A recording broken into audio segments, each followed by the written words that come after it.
2014년 6월의 세 번째 주일 아침입니다. 오늘도 함께 예배하는 상무대교회 모든 성도들에게 우리 하나님의 신령한 은혜와 능력과 위로와 온전한 회복과 치유와 복주심이 충만하게 함께 하시기를 주님의 이름으로 축원합니다. 서로 인사하시겠습니다. 탁월한 선택을 하셨습니다. 함께 예배해 드리기 위해서 행복합니다. 인사하겠습니다.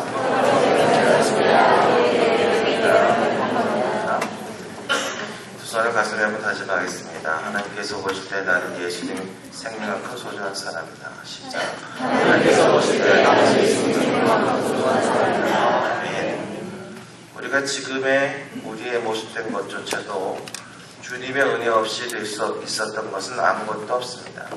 우리가 아직 죄인 됐을 때 하나님이 먼저 우리를 사랑하셔서 구원의 길을 여셨고, 여전히 우리가 죄인의 삶을 살 때도 예수 이름으로 자녀라 인정해 주셨습니다. 그러므로 정말 하나님께서 이렇게 생명처럼 아끼시고 사랑하시고 기대하시며 합당한 믿음의 상대를 다 살아가시기를 주님의 이름으로 부탁드립니다. 오늘은 말만 많이 하지 마라 아란 제목으로 하나님 말씀 증거하겠습니다. 들어서 아시겠지만 1년에 몇 번 안 나오는 목소리로 설교를 해야 됩니다. 집중해 주시기 바랍니다. 이렇게 잔잔하고 좋은 목소리 같지만 좀 있으면 뜻이 피기 때문에 집중하지 않으시면 못 알아듣습니다. 자, 성경에 보면 예수님이 12살 되던 해 예수님의 어머니 마리아와 아버지 요셉은 예수님과 함께 예루살렘 성전에 올라가셨습니다. 그런데 집으로 돌아오는 길에 저들은 예수님을 잃어버렸습니다. 예수님은 성전에서 율법사들과 성경을 논하고 계셨는데 요셉과 마리아는 예수님이 자기들과 함께 동행하고 있는 줄로 착각했습니다. 오늘 본문 말씀의 이 이야기는 성경 최초의 미아 발생 기록을 남긴 것, 그런 의미가 있는 게 아닙니다. 우리는 성경의 흐름과 그 사건 사이사이에서조차도 우리 삶의 귀중한 교훈과 권면을 얻을 수 있습니다. 이 말씀 또한 그렇습니다. 이 사건처럼 예수님이 함께하고 있지 않은데도 함께하고 있는 것처럼 생각하는 착각은 우리들에게도 있을 수 있습니다. 자신은 예수를 믿고 있다고 생각하는데 실제로는 예수님을 잊어버려서 전혀 예수 없는 삶을 살아가고 있으면서도 자신은 예수 믿는 사람이라고, 그것도 예수를 아주 열심히 믿고 있는 사람이라고 생각하는 착각이 우리들에게도 보편적으로 있을 수 있습니다. 그것은 예수를 믿지 않는 것보다 훨씬 더 위험한 것입니다. 왜냐하면 예수를 믿지 않는 사람은 최소한 자신에게 예수가 없다는 걸 분명히 알고 있습니다. 근데 예수를 잃어버리고도 잃어버린 줄 모르고 착각하는 사람들은 자신들에게 예수가 없다는 걸 모르고 있습니다. 그렇기 때문에 꼭 기억해야 할 것은 착각하는 것은 믿지 않는 것보다 더 나쁘고 위험하다라는 것입니다. 마리아와 요셉은 다행히도 하루 만에 자신들이 예수님을 잃어버렸다는 사실을 깨달았습니다. 그리고 사흘 동안 찾아서 다행히도 예수님을 되찾았습니다.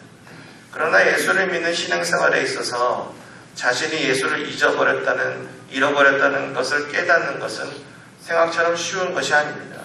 까딱 잘못하면 끝까지 자신이 예수를 잃어버린 사람이라는 것을 깨닫지 못한 채, 그럼에도 불구하고 자신이 예수를 열심히 그리고 잘 믿는 사람이라고 착각하는 속에서 평생을 살 수 있습니다. 아주 오래된 이야기 중에 이런 게 있지 않습니까? 한 20년 전쯤에 미국의 고층 아파트 90층에 사는 사람 3사람이 엘리베이터가 고장이 나서 걸어서 계단을 올라갔는데 그냥 가기 너무 힘드니까 한 사람이 30층씩 재밌는 얘기를 하면서 가기로 했다. 첫 번째 사람이 굉장히 재밌고 다양한 이야기를 하면서 30층을 쉽게 올라갔습니다. 두 번째 사람도 알고 있는 얘기를 다 꺼내서 겨우겨우 60층까지 쉽게 올라갔습니다. 그런데 세 번째 사람은 두 사람이 아는 얘기를 다 하는데다가 말주변도 없어서 얘기를 제대로 못했습니다. 그래서 막 죽을 둥살둥해서 억지로 올라가고 있는데 마지막 층을 막 올라가면서 이 세 번째 사람이 굉장히 재밌는 얘기 생각났다고 했습니다. 다들 기뻐하면서 그게 뭐냐니까 열쇠를 차에 두고 안 가져왔다. 이렇습니다. 예수를 잃어버리고도 깨닫지 못하는 사람은 90층을 열심히 올라가긴 했는데 집에 들어갈 수 없었던 사람과 다르지 않습니다. 열심히 올라간다고 집에 들어가는 것이 아니고 열쇠를 가지고 올라가야 집에 들어갈 수 있는 겁니다. 열심히 교회를 다니고 봉사를 하고 직분을 맡는다고 천국에 들어가는 게 아닙니다. 예수를 믿어야 구원을 얻고 천국에 들어갑니다. 근데 정작 중요한 예수를 잃어버린 채 신앙생활과 교회 생활을 하고 있다면 보통 심각한 문제가 아닙니다. 끝까지 그와 같은 착각 속에서 하나님을 믿고 산 대표적인 사람이 성경에 나옵니다. 저들은 바리새인과 서기관 그리고 율법사와 같은 사람들이었습니다. 저들은 정말 대표적으로 하나님을 열심히 믿는 사람들이었습니다. 하나님을 믿는 사람들 중에 정말 자타가 공인하는 대표 서주 같은 사람들이었습니다. 그런데 저들에게 하나님이 없었습니다. 하나님이 없는 정도가 아니라 나중에는 하나님의 원수로 살았습니다. 하나님의 아들 예수님을 십자가에 못 박은 사람들은 사실 예수님을 알지 못하고 믿지 않는 사람이 아니었습니다. 그것은 하나님을 열심히 믿는다고 하는 사람들이 그렇게 했습니다. 저들의 입에서는 밤낮 하나님에 대한 말과 소리가 그치지 않았고 그 하나님을 팔아서 밥 먹고 권력을 누리고 살고 있었습니다.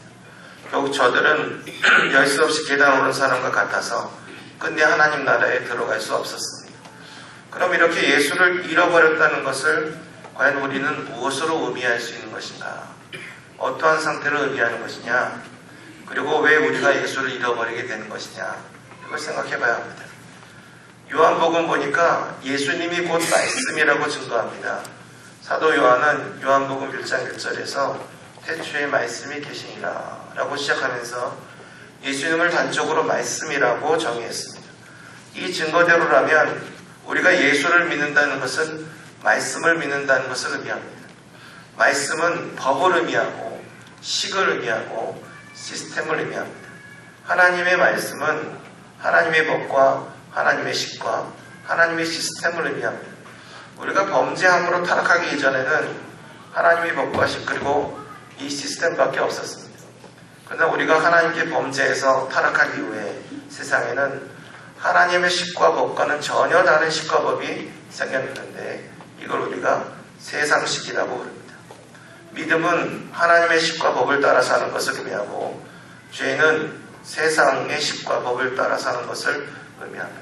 그런데 우리에게는 원죄가 있어서 하나님의 식과 법을 따라가는 것보다 세상의 식과 법을 따라 사는 것을 편하게 생각합니다. 그렇기 때문에 죄인인 우리에게 가장 힘들고 어려운 것이 있다면 그것은 세상식을 버리고 하나님의 식과 법을 따라 사는 것입니다. 그게 가장 힘들고 어려운 것입니다. 반면에 죄인인 우리들이 하나님의 식과 법을 잃어버리는 것은 조금 더 어려운 것이 아닙니다. 아주 자동적으로 일어나는 일이고 아주 순간적으로 그리고 무의식적으로 일어날 수 있는 일입니다. 그런데 그 보다 무서운 것이 있는데 그것은 우리들의 본능과 무의식 속에는 잃어버린 예수를 되찾고 싶지 않다는 본능이 있다는 겁니다. 끝까지 착각하면서 자신을 속이고 살고 싶은 본능이 있다는 겁니다. 이렇게 자신을 속이고 자신이 편해지고 좋아하는 세상식을 따라 살고 싶은 본능이 우리 모두에게 있다는 것입니다. 우리들은 본능적으로 어떻게 하면 끝까지 자신을 속이고 그와 같은 착각 속에 살 수 있는가 하는 질문의 해답까지 알고 있습니다. 그것은 교회를 열심히 다니는 겁니다. 그 이유는 말씀대로 사는 것보다 교회를 열심히 다니는 게 훨씬 쉽기 때문입니다. 때문에 교회를 열심히 다니면서 그것으로 말씀대로 살지 않는 걸 합리화시키려고 합니다. 그것으로 자기 자신을 속이는 겁니다. 말씀대로 잘 살지는 못하지만 그래도 교회는 열심히 다니니까 자기는 예수를 믿는 것이라고 예수를 잃어버린 것이 아니라고 자기를 합리화하는 것입니다. 그리고 결국 속습니다. 말씀대로 사는 것보다 교회를 열심히 다니는 게 분명 쉽습니다. 왜냐하면 여러분 교회가 생각보다 재밌는 곳이기 때문입니다. 실제로 교회는 아주 재밌습니다. 프로그램도 다양하고 아주 건전하고 유익합니다. 뿐만 아니라 요즘 교회는 더 재밌습니다. 교회가 부흥하고 성장하면서 교회 안에 돈도 있고 권력도 있기 때문입니다. 세상보다 그와 같은 권력을 얻기가 쉽기 때문에 아주 매력적입니다. 아주 역설적입니다만은 그런 면에서 교회가 아주 위험하기도 합니다. 교회의 직분을 맡아서 열심히 봉사한다는 것은 어떤 면에서 매우 위험한 것입니다. 오히려 교회를 열심히 다니지 않는 사람들은 자신에게 예수가 없다는 것을 잘 알고 있습니다. 때문에 오히려 역경과 근심과 어려움의 위기가 올 때 예수님을 찾아볼까? 이렇게 하는 가능성과 확률이 높습니다. 근데 교회를 열심히 다니고 직분을 맡아 열심히 봉사하는 사람들은, 특히 중요한 직분을 맡아 봉사하는 사람들은, 구체적으로 말씀드려서 목사와 장로 같은 사람들은 예수를 잃어버리고도 자신이 예수를 잃어버린 사람인지를 잘 모를 수 있습니다. 때문에 오히려 세리와 창기보다 예수님을 되찾을 확률이 떨어지는 겁니다. 그래서 예수님께서는 세리와 창기들이 오히려 바리새인과 서인과 같은 사람들보다 하나님 나라에 더 가깝다, 이렇게 말씀하신 것입니다. 지금은 아주 훌륭하게 목회를 하고 계신 한 목사님께서 오래전에 섬기던 교회에 아주 교회 열심히 교인 하나가 있었답니다. 모든 예배에 빠지지 않고 신방을 받을 때마다 집에서 식사 대접을 하는데 그 정성이 얼마나 지극한지 작지 않은 교육자들이 모두 다 알고 있었습니다. 근데 그 사람이 교회에서는 직분이 없었습니다. 교회가 그에게 직분을 주지 않았기 때문입니다. 권찰 직분도 하나 안 줬습니다. 왜냐하면 그 여성도는 사회 도덕적인, 윤리적인 문제를 좀 가지고 있었습니다. 그리고 알게 모르게 모든 사람이 그거를 다 알고 있었습니다. 그녀는 자기 자신의 그와 같은 허물을 가리기 위해서 누구보다도 열심히 교회 다니고 헌금 열심히 하고 구제도 열심히 하고 신방도 열심히 받고 뿐만 아니라 점심 대접도 분이 넘치게 했습니다. 그는 누구보다도 교회의 권찰과 집사가 되고 싶어 했습니다. 그는 무의식적이었지만 그와 같은 교회의 직분은 자신의 허물과 죄에 대한 면죄부라고 생각하는 것 같았습니다. 그는 교회의 직분 얻기를 사모하면서 열심히 봉사했지만 교회는 그에게 교회 직분을 맡길 수가 없었습니다. 그래서 하루는 작정하고 목사님께서 그분에게 단도직입적으로 그 잘못된 생활을 청산하라, 이렇게 일러줬습니다. 그에겐 중학교에 다니는 딸이 하나 있었는데 당시 그와 같은 생활을 청산하면 당장 생계가 막막할 형편이었습니다.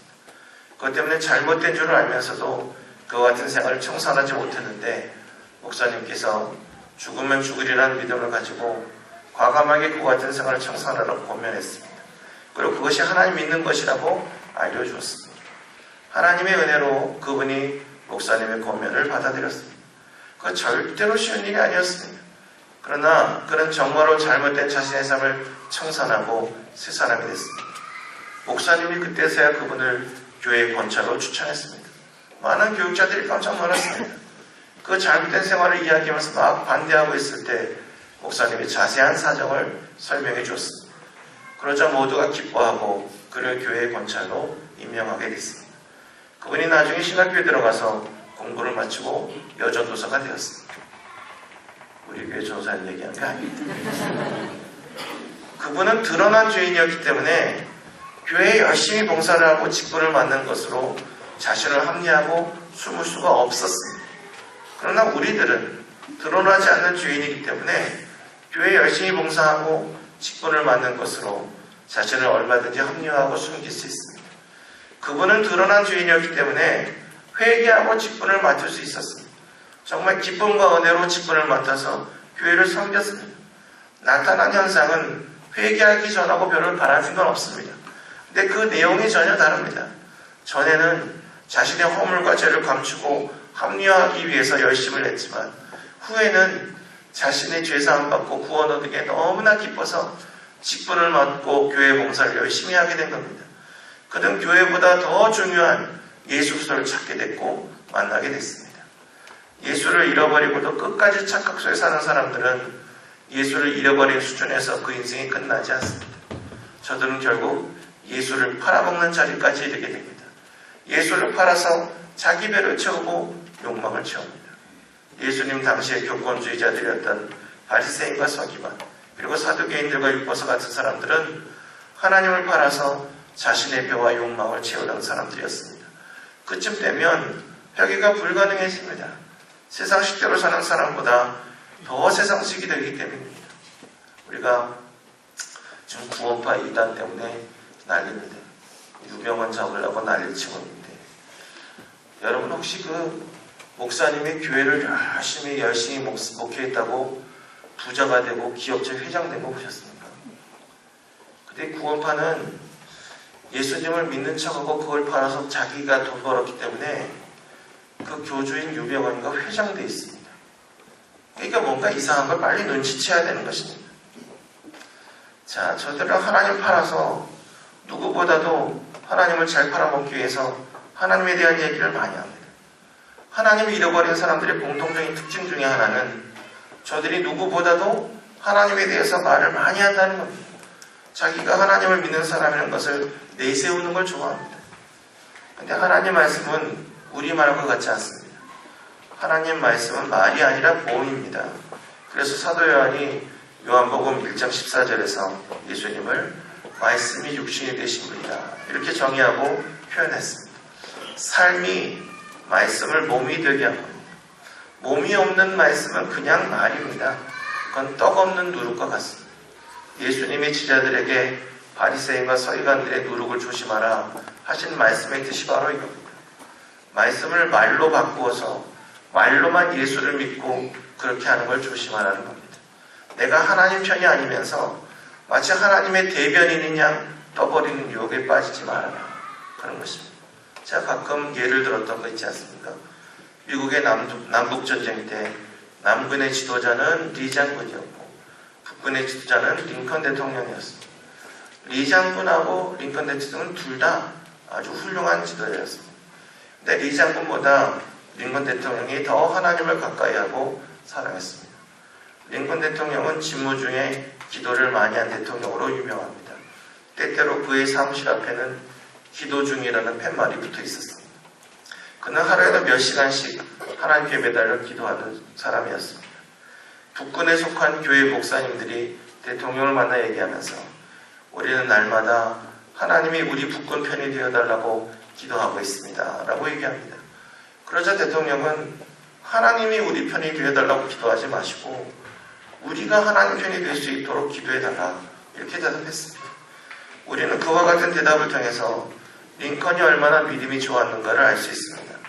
우리의 기도도 대부분 하나님이 내 편에 해달라고 하고 있습니다. 근데 사람들은 하나님이 내 편이 되는 것이 아니고 우리가 하나님 편에 되어야 한다는 것을 잊을 때가 많습니다.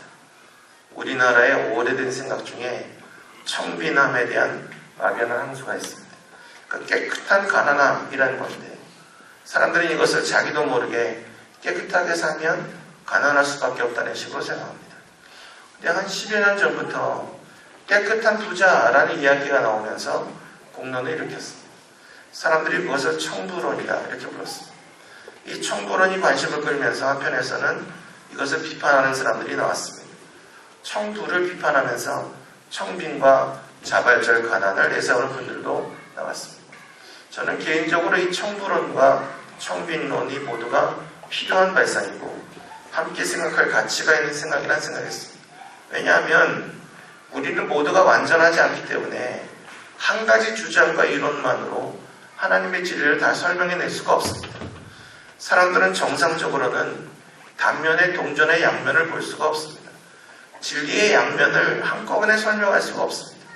그래서 건전한 비판과 분석을 통해서 진리가 더욱 명확하게 드러나게 되는 것입니다. 그런데 이렇게 청부나 청빈을 주장하는 것보다 더 중요한 것이 있습니다. 그것은 삶이라는 겁니다. 저는 개인적인 성향으로는 그리고 생각하기로는 청부론이라는 게 더 성서적이 아닐까 생각합니다.